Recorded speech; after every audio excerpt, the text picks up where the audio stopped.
یہ داستان صدیوں پرانی ہے۔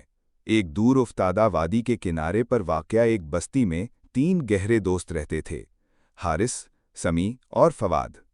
ان کی دوستی کا چرچا پورے گاؤں میں تھا۔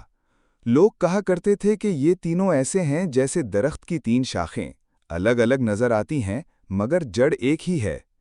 بچپن سے ہی وہ اکٹھے کھیلتے، ہنستے اور ایک دوسرے کے دکھ سکھ میں شریک رہتے تھے۔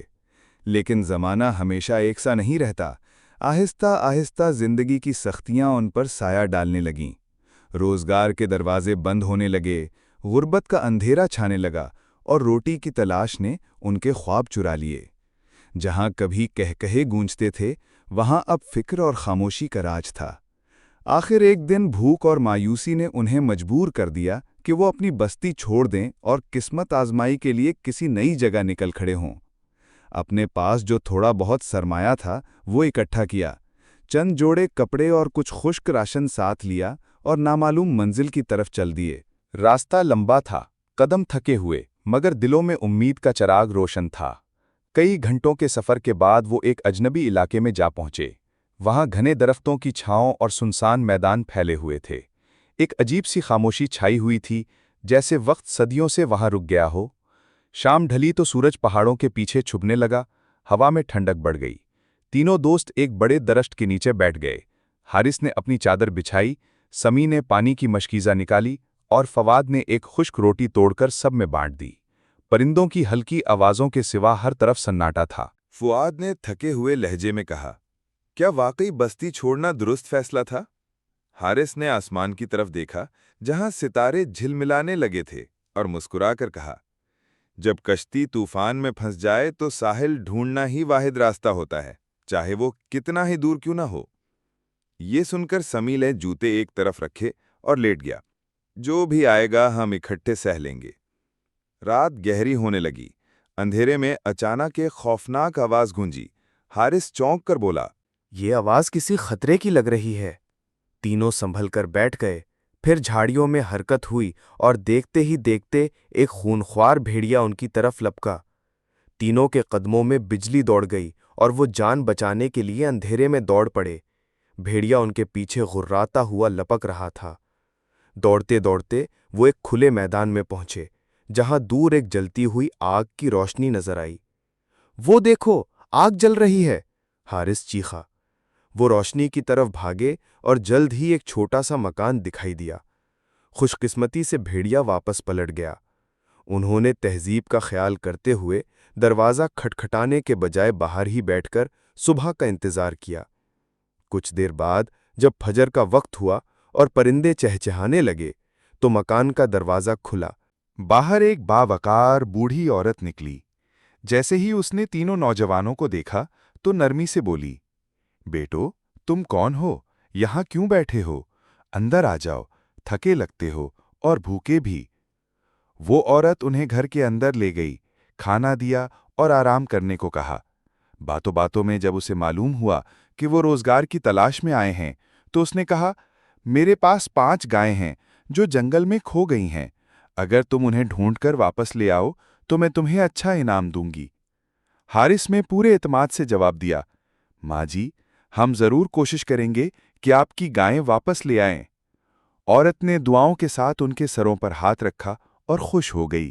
ناشتہ کرنے کے بعد تینوں دوست جنگل کی طرف روانہ ہو گئے۔ جنگل خطرناک جانوروں سے بھرا ہوا تھا، مگر وہ ہمت ہارنے والے نہ تھے۔ انہیں اپنی روزی کی فکر تھی اور اس کے لیے وہ کچھ بھی کرنے کو تیار تھے۔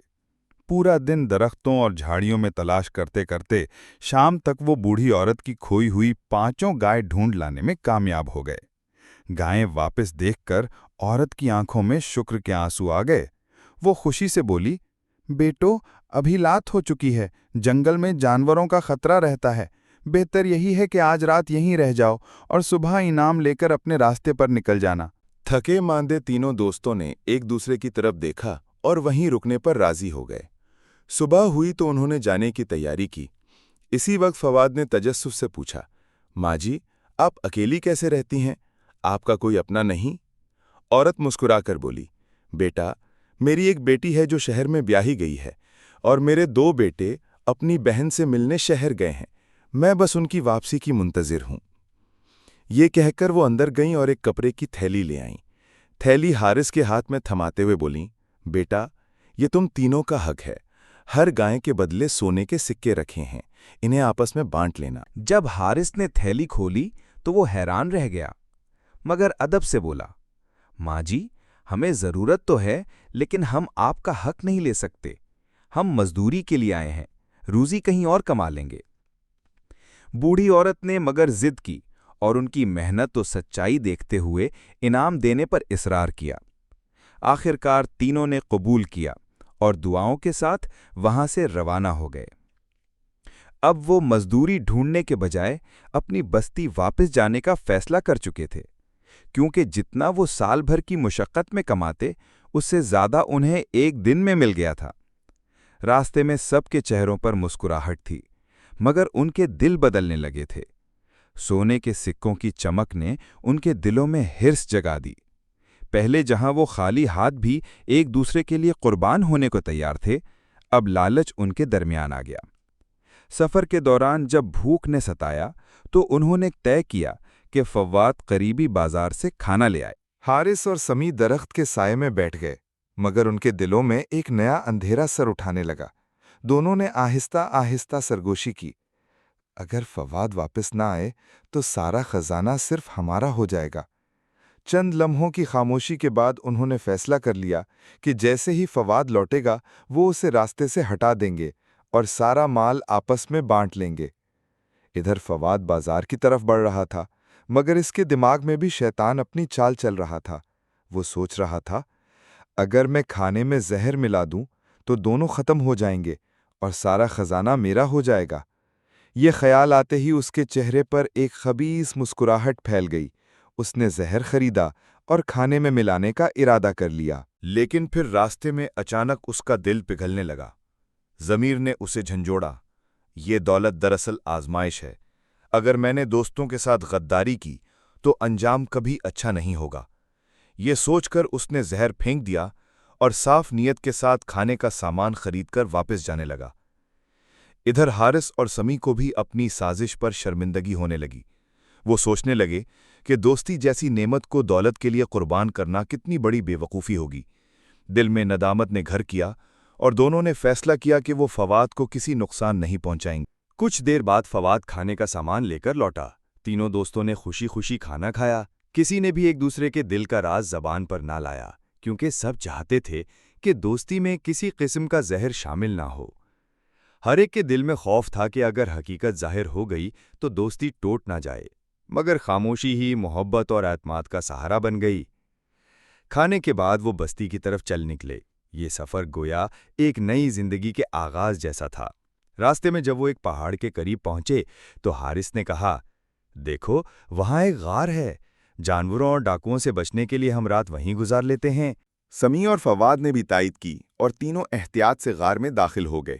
اندھیرا ان کے قدم روکنے لگا، مگر حارث نے مسکرا کر کہا، اب پلٹنے کا وقت نہیں، آگے بڑھو۔ غار کا جائزہ لینے کے بعد وہ زمین پر لیٹ گئے۔ تھکن نے جلد ہی ان کی آنکھوں کو بوجھل کر دیا اور تینوں گہری نیند سو گئے۔ آدھی رات کو موسم نے کروٹ لی۔ تیز ہوائیں چلنے لگیں اور بارش موسلا دھار برسنے لگی۔ طوفان کے شور نے سب کو ہلا دیا۔ اچانک پہاڑ کی چوٹی سے ایک بھاری پتھر لڑکتا ہوا غار کے دہانے پر آ گرا اور راستہ بند ہو گیا۔ صبح سب سے پہلے حارث جاگا۔ اس نے جب دیکھا کہ راستہ بند ہے تو فوراً سمی کو جگایا۔ دونوں نے زور لگا کر پتھر ہٹانے کی کوشش کی، مگر وہ اپنی جگہ سے نہ ہلا۔ پھر انہوں نے فواد کو جگایا۔ تینوں نے مل کر ایڑی چوٹی کا زور لگایا۔